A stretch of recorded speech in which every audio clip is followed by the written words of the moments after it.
Karen will steal the show. She's very passionate about what she does. I guess that's a nice way to say that, steal the show. So you met me this morning, Elaine Cogburn, Deputy Superintendent for the district. This is Gina Mitschke. She's our Chief Financial Officer. And this is I think our third year of Taxpayer Tuesday. And this year I said, Gina, I think it's time for you to take the reins and take over Taxpayer Tuesday. Little did we know at the time that she was going to have such a large audience. So not only is it her first time, it's her first time with such a big group. So, and I love presenting. She loves, we all love presenting. So I'm going to turn it over to Gina and step in where she needs a lifeline. This is a demonstration I created about 4 years ago when I determined I needed to teach a school board about recapture, and how was I going to do that? Because if I threw a bunch of numbers and spreadsheets on a presentation, I knew they were going to glaze over, and it was a very important conversation. And so laying in bed one morning, I was like, I need a hands-on demonstration. How do I do this? And so after many reiterations, this is where we are today, and I think it works. So Gina, take it away. Okay, so first a little bit about Taxpayer Tuesday in case you would like to get involved. This is a series that goes on throughout the year where we try to focus on finance and some other areas of the district. You also get to tour campuses. So, you know, if you're interested, please attend and you'll gain a lot of knowledge.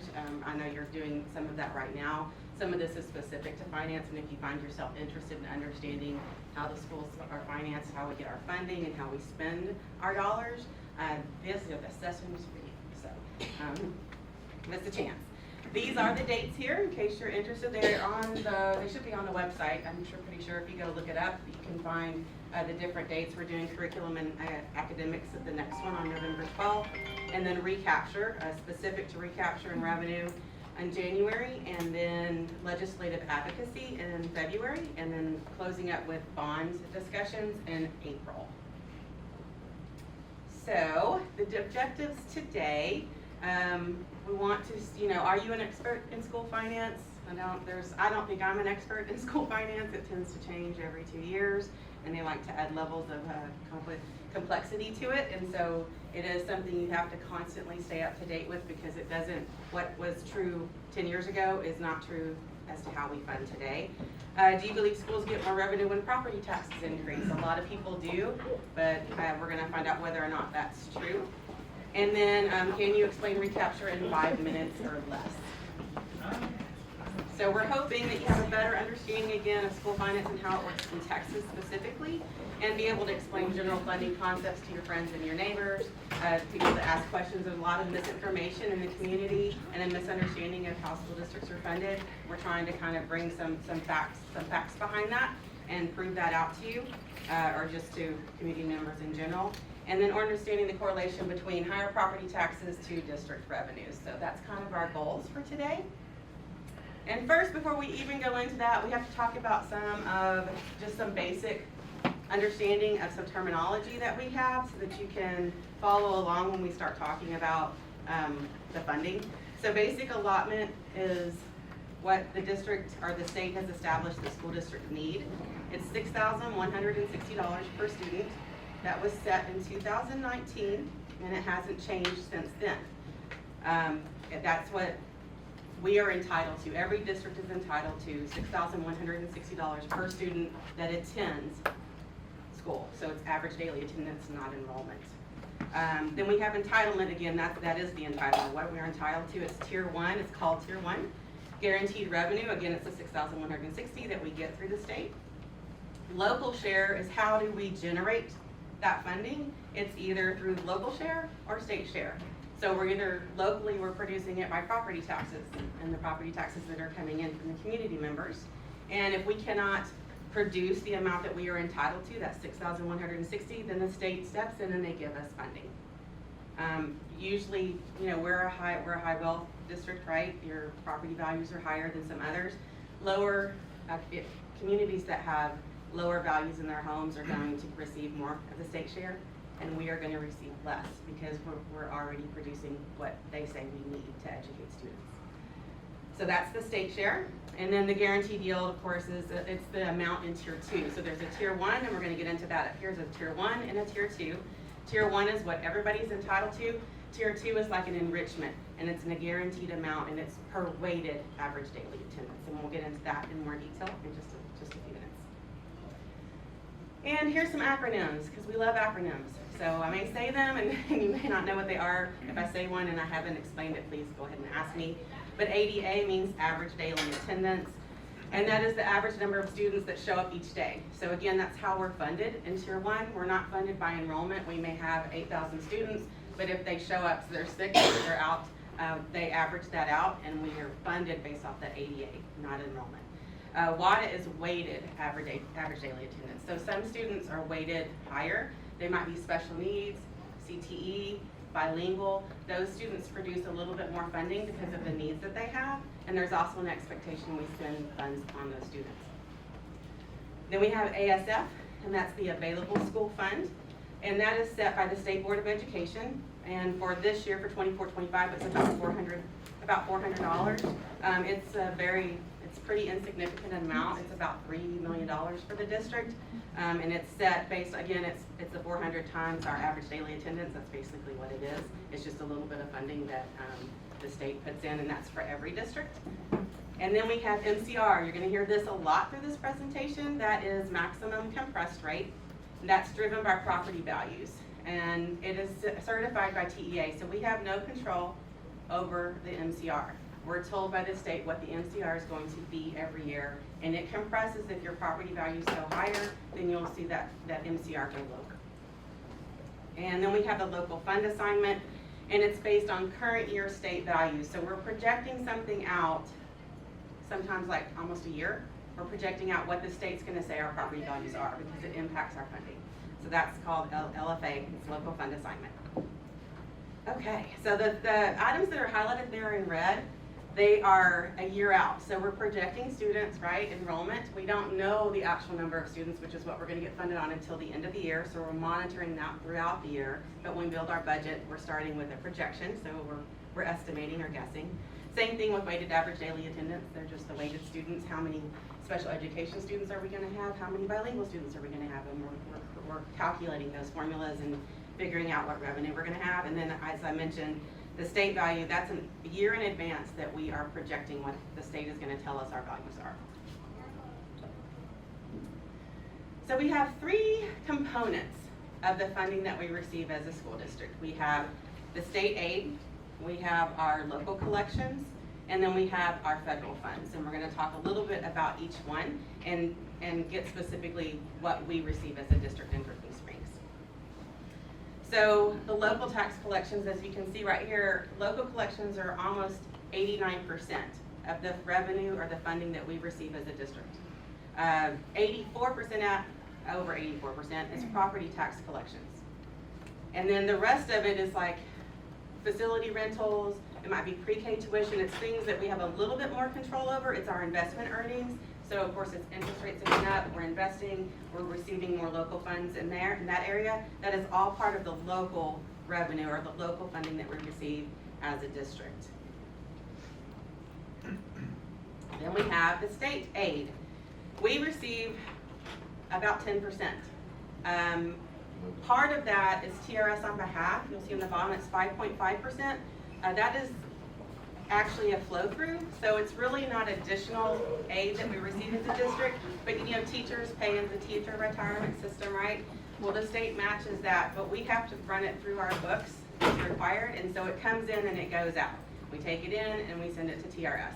So it's basically a flow through. It's not really an added amount of revenue to spend on anything that we would want. It's to do the state match as we should for teacher retirement system. And then the available school fund is, we receive a very small portion of that every year based on, again, ADA rate per capita. That $400 that I mentioned earlier, it's very significant. It's a pretty insignificant portion, but it's $3 million, and we'll take it and send it. Okay, then we have federal funds. When I talk about federal funds here, I'm not talking about grants. Like I know you've probably heard of ESSER. They had ESSER funds, IDEA-B is for special education. Those have a special fund code and they're treated separately. When we talk today, it's really about general fund. It's truly about the funds that we spend on day-to-day operations and then for any bond authorizations that the voters approve. But we do receive some federal funds through the general fund, and that is through SHARS, which is the School Health and Related Services. So it's for services that are reimbursable, Medicaid reimbursable. It's not a one-for-one, but we do, it's through students' IEPs, their, oh gosh, IEP, individual education. Thank you. Oh my gosh, there's so many. That was great. Thank you. I may do that often. You'll just step in every time. So through their IEP, if it's documented that they need to receive these services, we can apply for those and get reimbursed a portion of that. There was some changes this year, so this is significantly decreased just due to federal legislation and some things that came down from the federal. We're not able to get reimbursed for near as much as we have in the past. So where we thought we might be able to enhance this, it's actually probably going to be looking for funds somewhere else to make up for what we're losing in this area. We've received, and it wasn't significant, but about, I would say 600,000 in the past or so. Now we're talking maybe 200, 150, so it's significantly decreased. But it is still something that's important that we track, so we do have a system that tracks that. And then we have indirect costs, and what that is just charging those federal grants for the administration of them. I mean, right, we're running those through our books, we're maintaining them, it's the administrative cost associated with that. So that's kind of the federal piece. And again, it's about 0.8%, so it's a smaller piece, but again, we'll take it, anything we get. So this right here just shows you graphically kind of what I've just talked about. Again, this is general fund specific, but most of our funding comes from property tax collections. And then we have another smaller portion that comes from the state. Again, some of that's flow through, so it's really not as big as it looks. So it's smaller than that. And then we have the federal there. The other that's out there is again, that's kind of your ticket sales to athletic events or facility rentals, things like that. It makes up a small portion. So now we're going to talk about property taxes. We're really going to get into the fun stuff now. So we have two components to the tax rate. Some of you may already know this, but when you get your bill, your tax bill, you'll see dripping springs on there, right? And you have one total tax rate. But in that tax rate for us, there are very two distinct components to it. There is M&O, which is maintenance and operations, and there is INS, which is interest and sinking. Maintenance and operations, or M&O, can only be spent on the day-to-day operations. INS can only be spent to pay off principal and interest on bonds or to defease bonds early. You cannot mix the two. You cannot bring some bond funds over here to M&O. You can pay for some things for the bond, but we don't have the funds to do that. But you typically don't mix them. They're completely separate. And we absolutely track the difference. In fact, when we get information from our tax office, they tell us what collections are coming in for M&O and INS, and we're tracking that throughout the year. And here kind of tells you, this is your INS right here. This is like it's 35 cents. That is the INS portion of the tax rate. And then this all combined is the M&O portion of the tax rate. And together it makes the total tax rate. And this again is tier 1 and 2 as a component of M&O. And then you have completely separately for a different purpose your INS. And I'm going to get into some more detail of that in just a second. This is just another graphic of what we can spend it on. So employee salaries, it's your utilities, transportation, it's truly the day-to-day, it's the people, it's that cost, that's what we spend M&O on. And again, INS is very limited, it's very restricted, it's principal and interest on voter-approved bonds, and it cannot be used day-to-day. So I talked about this is the INS and then this is the M&O here together. And in the M&O, again, you have some different pieces, so we're going to go through that. There is tier 1 in the M&O, which is, I mentioned it earlier, it's the maximum compressed rate. It's that MCR that we were talking about earlier that's set by the state. It's not something we have control over, and it is subject to recapture. and everybody knows what recapture, does anybody not know what recapture is? I just wanna make sure. If you don't, it's the money that we receive over our entitlement that goes back to the state. It's been called Robin Hood, Chapter 48. It's in funds that we receive in excess of what the state says we're entitled to, and when that happens, and we'll demonstrate that in a second, we send that to the state, they call it recapture. And they are supposed to be using it for districts that don't generate enough funding, so it's go to try to make all the school districts kind of equal, to have some equity across all of them. That's what the intent was behind that. But tier 1, that MCR is subject to recapture, so if you produce more than what you're entitled, or if you're a property wealthy district, typically you're sending some funds back. Then we have tier 2, which is right here. That has to be voter approved. On this right here, these are called golden pennies. These are golden. Those are golden because they're not subject to recapture. So whatever these pennies generate, we get to keep as a district, and we get to utilize internally. Copper pennies are subject to recapture. So while we generate funding, a portion of this goes back to the state as well in the form of recapture, and we'll get into that in a little bit more detail in just a little bit. And then of course I talked about the INS that's over here. So INS is not subject to recapture, so we don't send anything that we generate through those collections, stays with the district to pay off debt. Okay. Now let's talk about the compressed rate some more. So it's compressed, every year it's compressed, let's see, its estimated property value growth exceeds 2.5%. So if it exceeds 2.5%, they will compress this MCR rate right here. So as our property values go up, we would see this come down. But there's a minimum, or there's a maximum that it can go down, and it's called the floor. We're not allowed to go 90% less than any other district. And so like this year, the floor was the 0.6169, that's what it is this year, but yeah. Last year, it was the one that's crossed out, 61.92, but it compressed because our property values went up, then the MCR went down. And we can't go lower than that. They set that for districts so that you couldn't go down to, 40 cents or something. And then we are penalized, so some people say, why don't you just decrease the tax rate so that we don't have to pay recapture? And you can't do that. If you lower it below the basic allotment, then if you lower the basic allotment, then we have to pay more in recapture. So there are things in place to limit districts from doing that don't want to pay recapture. Especially, community would love to see the tax rates go down, but if we do that, we are penalized for that. So again, we're going to focus kind of on the tier 1 and tier 2. So I'm going to leave INS over here for a second, and we're going to focus on these components right here. The tier 1 rate, again, it's set by the state. It's really important to remember that it was set in 2019, and it hasn't changed since then, not for inflation, not for anything. And it's what the state says we are entitled to, or all districts are entitled to per ADA. Property values, again, they go up, the MCR goes down. If you start seeing those flatten, then it'll stay the same, or if you're, again, if you're not a wealthy property district, then you're gonna be at the ceiling, you're gonna be up here.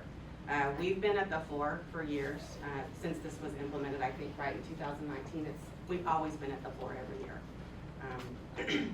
And the tier 1 calculation is based on the number of students and average daily attendance. I mentioned that earlier. It's also based on district demographics. So like if you're special education, bilingual, you're gonna receive more funding for those students.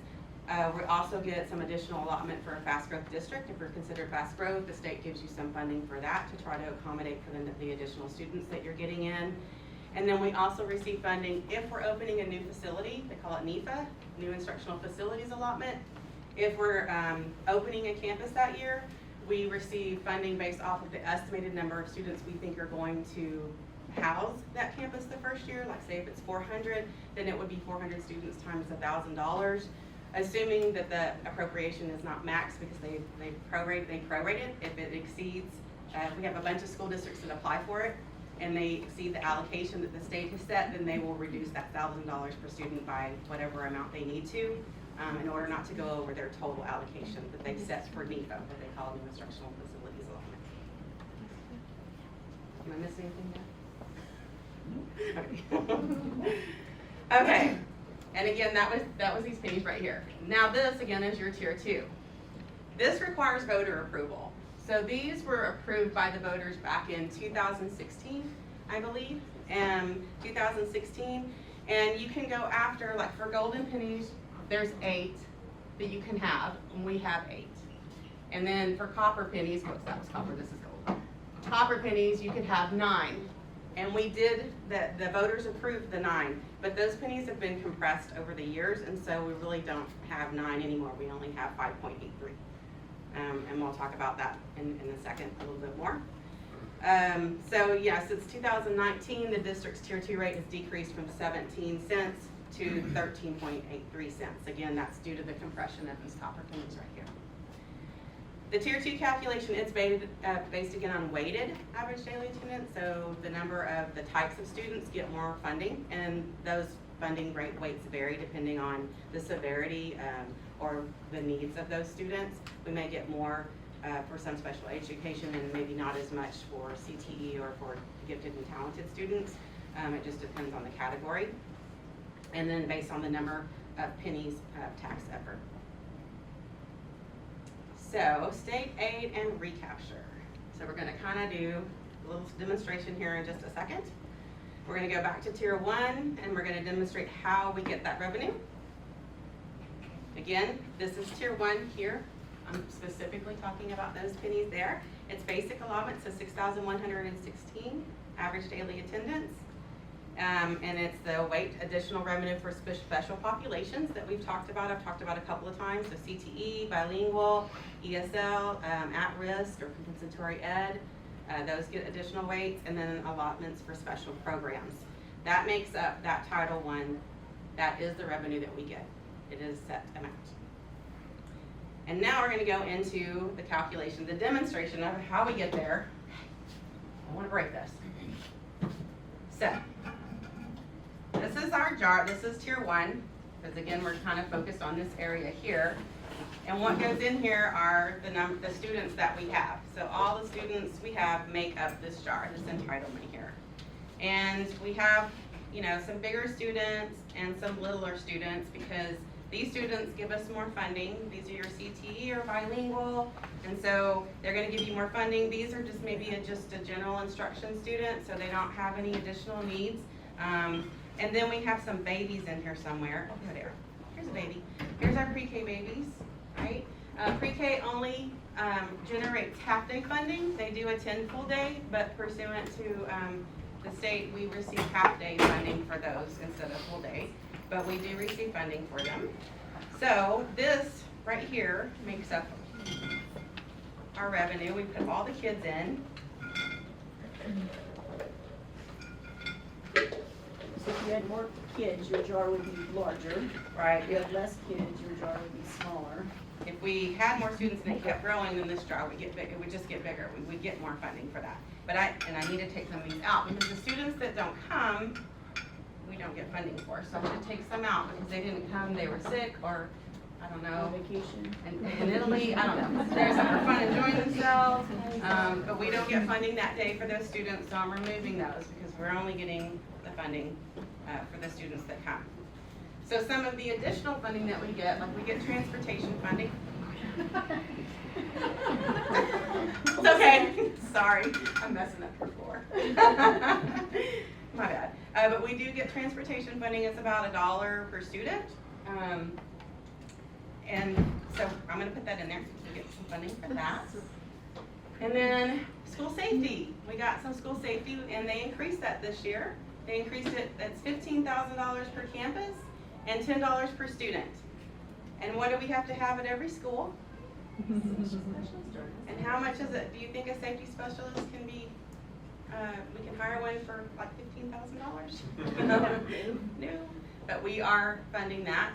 But we did, at least they did increase it a little bit. But it is not fully funded at all.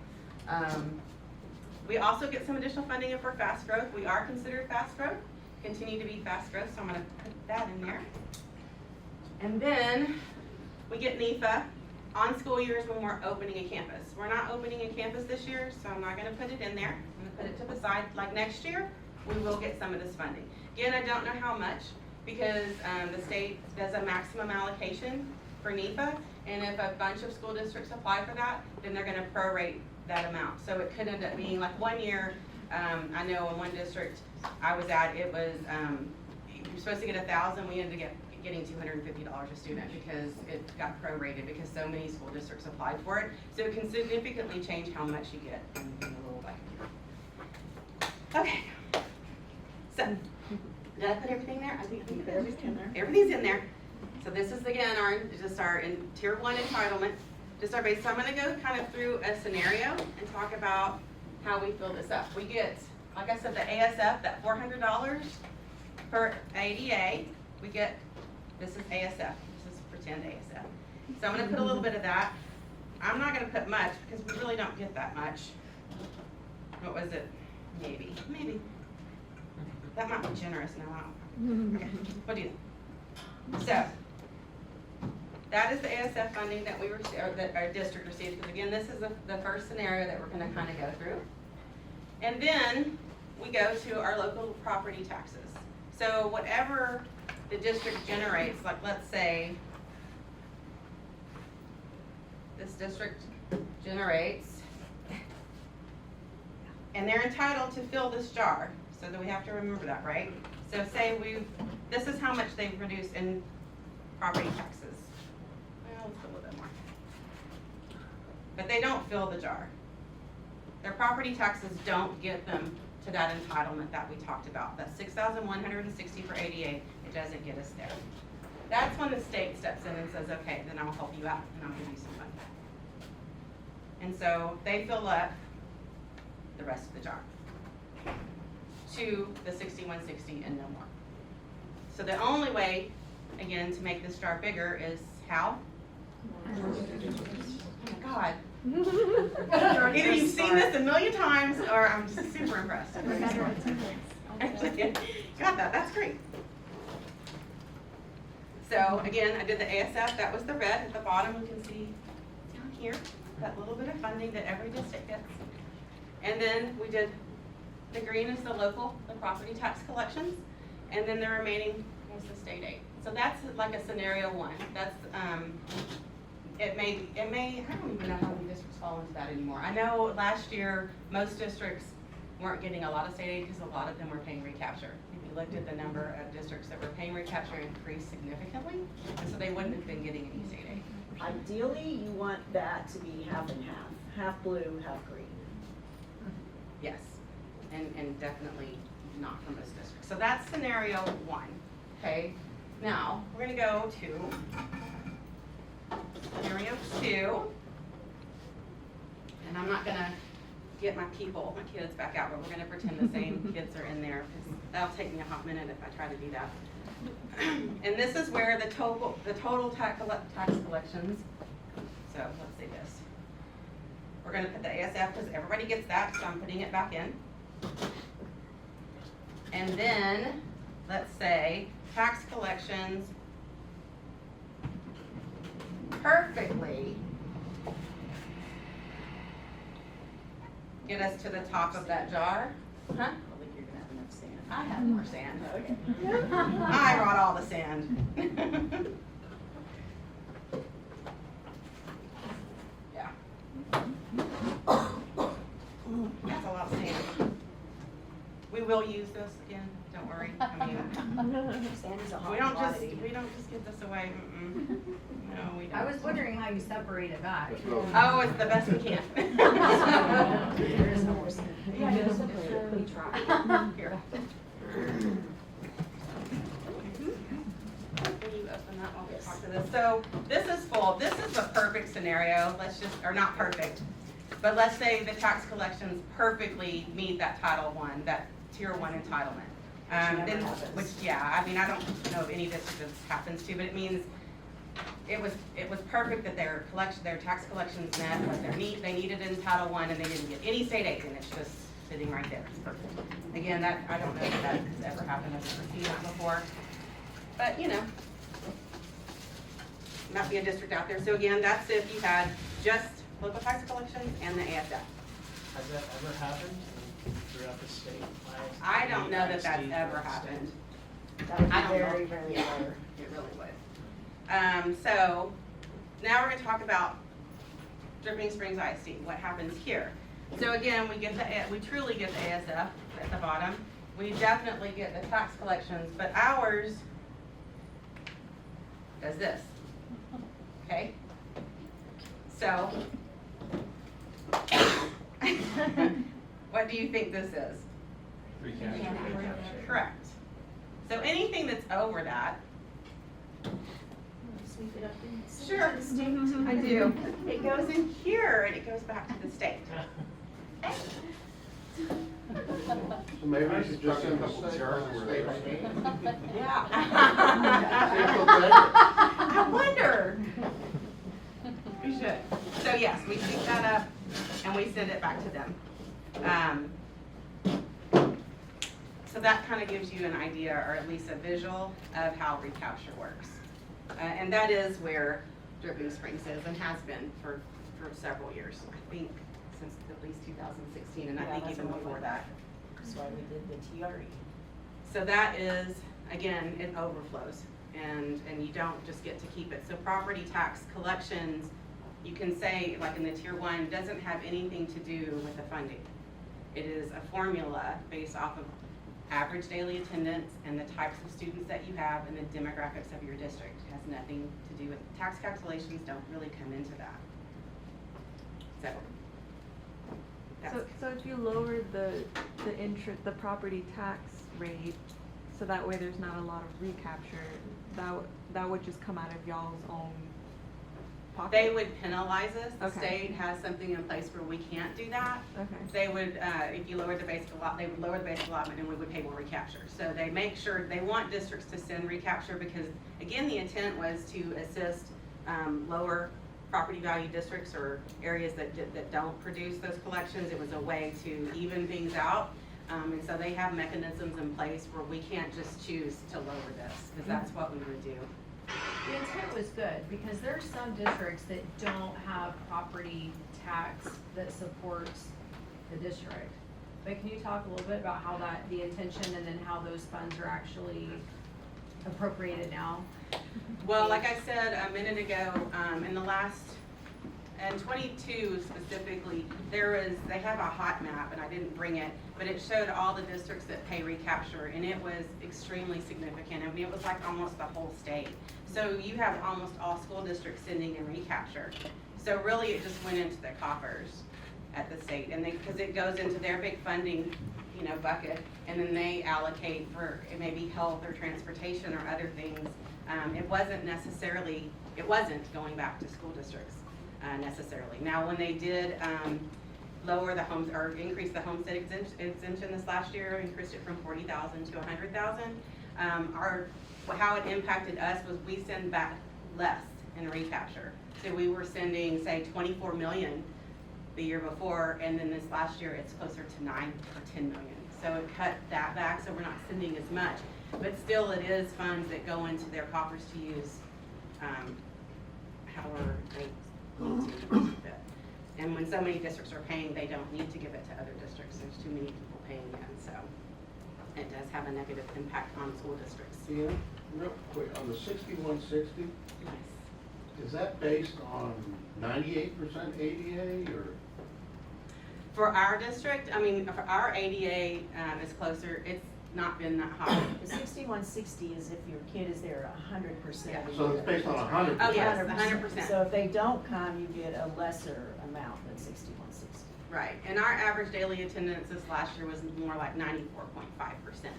So you have to decrease the funding across, the 6160 is reduced by that amount, and we receive. So that reduces the size of the jar, which results in more recapture. I did that math recently and it came to just under 6,000 per student. It was like 59.40, so it even reduces the per student allotment. Correct. And we don't, obviously, when we plan, we don't plan for ADA, we're staffing for enrollment. And we're staffing for every student to be there every day because we need to do that. So we're spending on enrollment, not on ADA. Yeah. And that change would come from legislation, our legislators would Correct. change that to enrollment instead of attendance.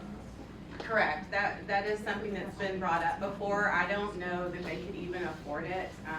It would be really expensive, but it would be nice to see what everybody's pushing for, most school districts, is we really wanna see an increase in the basic allotment. That 66,160 has had no change since 2019. We all know inflation and needs have increased, but we're not receiving that increase. It's causing many districts to have deficit budgets and needing to do reductions. It's just part of what's going on right now. They went through 4 special sessions last year, right? But nothing happened, and that was something that came up every time, but they could not agree. They wanted, there was two sides of the fence, vouchers, and if no vouchers, then no funding. Right. And it's important to point out, I mean, I think that they were pushing for voucher allotment to be what? 10,000, I think it was about 10,000. Yeah. 10,000, yes, and we've researched how they, you know, they've said, I might be getting off topic here. Here I'm gonna go get all passionate, but, you know, we've heard in the news and other places that we receive about $15,000 per student. We went and tried to understand where they were getting the number that's been put out there. And they're putting in a lot of other funding that we don't use on day to day. So they were putting in ESSER funds, they were putting in our recapture, they were including that as part of the funding per student. They're including several things that we truly don't get to spend back on the students or the staff in general fund. And so I think it's very important to understand that. Yes, ma'am, I know you guys said this. Yeah, sorry. So the recapture, it goes back into a pool at the state level, and if it's not all being distributed to the schools that need it, what's happening to it? They spend it on other state needs, because not all the schools needed it, because there's so many putting into recapture, so it's just kind of sitting, you know, it's money, like a fund balance almost over here, and they didn't just give it back to all school districts, like why not just divvy it up and give it all back to the school districts, right? Instead, they went to fund other things for this, other allocations that they needed, whether it was healthcare, and I don't know specifically, because it's not like it has a direct line, and they don't say Right. this recapture went to this, this, and this, but because they look at it as a whole, just like we do. So yeah. Yes, sir. Can you please elaborate a little more on the tier 1 MCR where if you drop it below the floor, there's a penalty? What does that look like for us? I can't wrap my brain around it. Well, they'll lower the basic allotment, Yeah, right, which so- will cause more recapture. Like, we would just end up paying recapture on, and receive less money. They're not gonna let us get around paying the recapture. That's the issue, maybe you can explain it better. Yeah, there's a provision in the law, so if districts lower this MCR to get out of recapture, or just to get more state aid, it costs the state more money. So there is a provision in law that if you don't tax it, this MCR that is calculated based on your property value growth, then that 6160 is reduced or prorated so that you end up paying more recapture. So this portion of the tax rate, this tier 1 MCR, is set by the state, and you're penalized if you don't tax it that. I don't understand, the 6160 set by the state, and I don't mean to get off topic, I'm trying to wrap my brain around it. That's a separate pool than recapture, is it not? No, So recapture it's kind of comes in the from, Think of the 6160. 6160 as the value for educating a student. Correct, recapture is the amount of money that you get Recapture for your taxes is beyond. beyond, so that 6160 determines how much revenue you get to keep. Then they look at, okay, if you get this much revenue based on all of your allotments, your students, transportation, everything else, if you get this much revenue, but your taxes generate this much, that difference that flowed over is the recapture. So the 6160 is one part set by law that tells you how much revenue you get. Then the recapture is a measurement of how much property taxes are you collecting at that MCR. And if it's more, then you pay recapture. If it's less, then the state helps you get that total revenue number. and if you lowered this, like if you lowered the MCR, like took it down to whatever, 40 cents, then they're gonna say, then you don't get 6160 anymore. Because because you chose to lower the tax rate, then you're only entitled to whatever portion of that. And still, we're gonna overproduce on collections, and we're just gonna send all that back. But we're just not gonna get as much here. So the state is mandating a tax rate Correct. for the tier one. Yes. And that tax rate is intended to collect at least 6160 based on the average weight, the WADA. And if you happen to collect more than that, then you have to send it back and recapture. But if you choose as a local district not to collect at that rate, then they're gonna make the recapture worse by reducing 6160 below that level to basically penalize you for not taxing at the rate they want. Correct. Because before this last legislative change, which lowered our tax rate an additional 10 cents and raised the homestead exemption, school districts were paying over $5 billion in recapture. And so the state doesn't want to lose that money, right? And so they lowered tax rates, and that, as Gina mentioned, lowered our recapture drastically from nearly 30 million down to less than 12. So we did get some relief there, but we didn't get totally out of recapture. So it would have pushed some districts maybe back to not paying recapture, but not us. But I think where you're going is this recapture thing is really only applicable on tier one, and it sounds like a little bit on tier two copper. Copper. Yes. Yeah, we're gonna And- talk about those in a second. And so that might be so where do you go from there once you understand recapture, and what's the strategy? Well, there isn't, the thing is, we need an increase in basic allotment, or they have to change, are we gonna do it off of enrollment instead of ADA? There has to be changes because we're constrained to this. We're confined to this. This is what it is. There's no strategy per se here. I mean, if we were students, we would pay less recapture. The strategy is the golden pennies. If you don't have 8 and you're a school district and you need funding, you need to go get those 8 pennies because you don't pay recapture on them. They're guaranteed to generate a certain amount of revenue. And if your tax collections don't generate it, the state will give you money to get there. So the strategy is here. But we That's already about have 10 million. 8. We already have it. We can only have 8, so we don't have any strategy at this point. There's a lot of school districts doing tax ratification elections right now to get this. These school districts that don't have these are going after them. So if you read, Austin ISD is doing a VATRE, if you see in the news a district that is trying to increase their tax rate via voter approval, it's either golden or copper or a combination of those. That's what they're trying to do. You don't have any flexibility here. And I guess I was inviting you to go on to the next part there with the. That's the exciting Yeah, part. exactly. That's the exciting But- part. But just so I understand, tier one, the 2 tier twos, and the interest in thinking, if you add those 61, 69, 8, 583, and 35 together, that is the tax rate for dripping That is springs the ice. total That's tax what you rate see you on will your see tax on your bill. tax bill. They're just major components in here. I know you said you get some credits if you open a new facility. I know y'all are expanding facilities. Do you get credits for that? Unfortunately, no.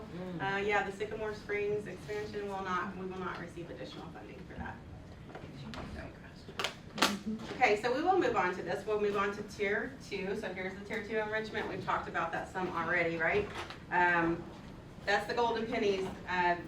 We love these pennies. They generate quite a bit of funding, about $10 million for us.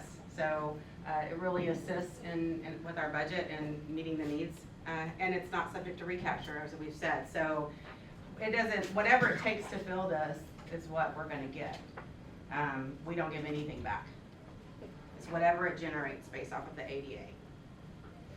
Now copper, again, at one point we had 9. There's 9 available pennies that you can go after. That's the max. We did have 9. So in 2016, the community approved the 8 or the additional 5, right? Was it additional? It added up to 17. Yes, I know. I can't tell you the breakdown. They approved the maximum amount of pennies, and the total was 17. There were 9 copper at that time, but since that time, 2016, there was some legislation that we went through in 2019, and it compressed these pennies. So we no longer have 9, we have like 5.83, so almost 6. I'm not gonna break one of those to do that, but basically, I'm gonna take those away because we don't have those anymore. And if they do increase the guaranteed yield, The basic allotment. the basic, the Those basic, go yes, down. these will go down again. So if they decided to increase the basic allotment, these will get compressed more if the state does that, but we still would like to see the basic allotment increased. We could go back out to the community again and ask for those 3 pennies back, but we don't think it would be supported and not enough because we give so much back in recapture. That's one of the reasons we haven't done it. We're just not at a point where we think it would be successful in the community based off of the fact that we do give a portion of it back to the state in recapture. We don't get to keep it. This kind of goes through, this is 22, 23, you'll see, this is the guaranteed yield was 98.56. Back in 22, this has changed, the guaranteed yield changed. We had 8 pennies, you'll see that. And then that produced a level of entitlement of the 7.2 million, the 7.272175. That's what it generated. Our local effort generated the 7.5, so we didn't get any state aid in 22-23 for the golden pennies because our local effort was generating enough of the funding that they didn't have to add to it. You're going to see where that changes, and a lot of that's based off of that homestead exemption, the changes in that. Now they're actually giving us some state aid because we generate what we generate, and if we don't generate that in tax collections, then the state aid comes in and they fill it out. So on the copper pennies, it's 49.28. That's the guaranteed yield for the copper pennies, and we have 5.83 pennies remaining. It generated an entitlement of 2.650. The local tax effort, what that truly generated was the 5.4, so we had to send back 2.8 in recapture. So we give that back, but we still do generate the 2.6. Now I want to show you here, this is 23-24 and 24-25. So you can see the guaranteed yield increase. So that is something that was it's required by law. It's a calculation that they do, and so it's increased in 23-24 and in 24-25 a little bit, and that generates a little bit more. But you'll see our local tax effort here is not generating the total entitlement for golden pennies, and so the state is putting in about 1.4 million to meet that total. Does that make sense? No, it doesn't make sense, right? Yes, ma'am. What is, I might have somehow missed this, but what's a penny? Like what is what is it? It's the 1 cent of your property tax valuation per 1,000? Yes. Yes. So. Per hundred. Per 100. Right. Right. And I then was you'll. struggling for a minute too. Yeah, okay, so, Sorry. okay. I probably missed a basic step. There was mention of pennies, and I was like, well, I know what a penny is, but what is it? Is it like a special program that we have that means we get to keep this? Okay, got it. Would you get penalized if you drop the copper penny rate? You would lose. We would lose the funding, right? So, and I'm gonna show what that's, I understand we send some back in recapture, but we're still getting about $3 million from the copper pennies, which funds quite a bit in our district that then we would have to we'd either reduce or we have to figure out how to fund in some other manner. And that's actually what this shows. This is just kind of a high level look, like it shows you the gross tax collections for the copper pennies, and then, for the maximum compressed rate, which is where we receive most of the funding, and then if we have to pay recapture on it, so you have about 64 million in the MCR. What we're getting to keep and spend in the district is about 64 million. And then we've just kind of put some of the areas that equate to that. So all of like your classroom instruction, your 11, your general instruction is about 54.6 million. And then for your facilities, like your utility costs to keep the lights on, sewer, water, all those things, that's another 10 million. So there you're at your 64, and we have several other things that need to be funded. That's where your entitled, your tier 2 comes in, your golden pennies. So with golden pennies, we get about $10 million, right? Safety and security is about 1.1. And we have transportation is about 4.8. And then your campus leadership, which is your principals and your APs, is another 4.3. We're already at 10.2 there. So then you go to the tier 2 copper pennies, and we get to keep about 2.8 million of that. That doesn't even cover athletics and fine arts. So your extracurricular, it doesn't cover that. What's covering that is like The other local revenue, we've talked about your investment earnings, things like that. This was truly stripped down to MCR and this and this. And so it just kind of gives you an idea. Now, this is not, obviously, this is not how we budget, and we don't take this and say this goes to this and this, but this is to give you an idea of where the funds, the amounts that are in these buckets and what they can kind of go towards. So where you're going, Steve, is at what point do these copper pennies not become worth it?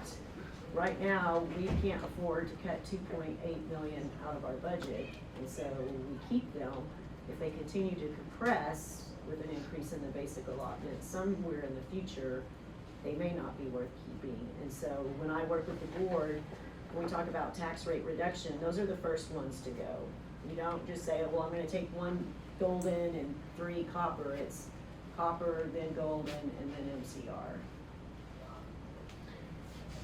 And I think this is gonna be germane for later, but like, where do like modular classrooms and those kind of temporary things get paid for out of? Can be It can be both. both. It could be out of general fund, like if we build in the cost and we think we have the funds, we have the fund balance maybe to cover it because the district's done a really good job and we have a healthy fund balance. They may choose to pay, because it's a one-time cost, they'll choose to pay it out of that. But because we are growing so fast and we didn't know like if bonds are gonna pass or if we're gonna have to put a lot of modular buildings or portables on the school ground, they have put some of that in the bond. So there is some funds there on the INS side, so here, to cover that, because it was getting to where we can't cover it here. I think for a long time, you choose to kind of put it in here if you can, but when you can't, then you can move it over there. So that, and that was why I was asking, because as we talked about growing the campuses or growing the overall capacity, and this is why I was asking about the strategy, what's the most optimal way to expand that capacity and manage it? Right now, if it's modulars and they don't happen to be included in a bond on the interest and sinking side, you're somehow paying for it either out of tier 1 or tier 2, right? Correct. Yes. Correct. Which gives you less for teacher raises. Yes. Everything Yes. else. Absolutely. So let me just quickly, because I think I'm pushing up on time for y'all, sorry. This is just to kind of show you the changes. This is specific to M&O. So this is not the total tax rate, but it shows you over the years what's happened. So in 2005, it was as high as $1.50 way back in the day. And legislation and other things have changed that. So in 2007, legislation changed it. It was compressed to $1.04. So that was like the max that it could be charged by a district. And then we go out to 2016 and we got back up to the $1.17. That's when these came into play. That's when the voters approved these. So you can see the increase. That's the only way that we could increase that. So we went from that $1.04 and we added the 8 and the 9 copper pennies. And so that's how we got up to the $1.17. And then you'll see where it's been compressed as legislation happened. So in 2019, when they compressed the MCR and they compressed the copper pennies, that's why you're seeing those decreases in the M&O side of the tax rate. And it has to do with the legislative actions that have been taken. And then this is the INS tax rate history. This just shows you kind of when bond elections happened and whether or not there was an increase in the tax rate due to those elections. You can see back in 2005 there was an election and we were at 0.3260. That was the tax rate at the time. And it looks like we went up to 48 cents in 2014. And then we went down, and you'll see in 2016 again, because we went after these pennies and property values were growing, we actually didn't increase the total tax rate. We moved the pennies from here to here because the property values were growing sufficiently enough to cover the debt that we had on the INS side. So that's kind of how that happened. So there wasn't like a 17-cent increase in the tax rate. We reduced the INS and we increased the M&O. Okay, and then this is the total tax rate. So this is what you would see or should be seeing like in your tax bill. You're going to see these are their rates. And I think this year it's 1.1052. When you get your tax bill, you're going to see DSISD. That's all you're going to see. You won't see any of these pieces here. It's just one rate. So where does the money go, right? So this includes recapture, but you can see payroll is the most significant, and it should be. We're a school district, we're servicing students, so it's teachers, staff, it's those needs, and so the majority of our funds go to cover payroll. Again, mostly teachers, curriculum, dyslexia, special education, all your aides, things like that, that's all of your payroll. And then, of course, a big piece of this is recapture. So almost the next biggest piece, I think, is it is the next biggest. So 9.41%, and recapture goes back to the state. That's included here. If you take that out, I think it's important. We always look at it, take it out, because we don't choose to we have to send it, we don't choose to send it. So really reflective of what we're choosing to do, we spend almost 84% on payroll. And then the next biggest piece is gonna be like your contracted services and your utilities and maintenance and things of that nature are gonna be the biggest pieces, but this is kind of the pie that we spend money on. What goes into travel? So in travel, there is, like if they're doing professional development or student travel for events, that's all included in here. And also insurance, insurance is in travel as well. It's a 64 object code. And so like our insurance, property insurance, which is a significant, it's like $800,000 is also included in that. That would be like gas for school buses and stuff too, right? No, that's really in That's a, in fuels. that's fuel and, Oh, yeah. Property insurance goes into travel? It's a It's it's a required to be coded, category. it's a category in But- there. Travel miscellaneous, it's required by TEA that which is kind of strange, because So it's really not travel. It's travel Travel and. miscellaneous, I mean, there's some other, like dues. It looks- I mean, Advertising. Yeah. It's higher than utilities, that's why I asked. Yeah. Yeah, and maybe we need to expand on that explanation and make it a little clearer. That might help. So, coming to the end of the road, and we want to see, how does a district earn more revenue? Anyone? Attendance. More students, increased attendance would be helpful as well. When was the basic allotment last increased? 2019. Gosh, I love it. A's for everybody. How many golden pennies do we have? A's. Love it. Oh gosh, you can teach this class. I feel it. So if tax collections increase, but student ADA stays the same, does recapture increase or decrease? Increases. Okay, you're all winners. You all passed.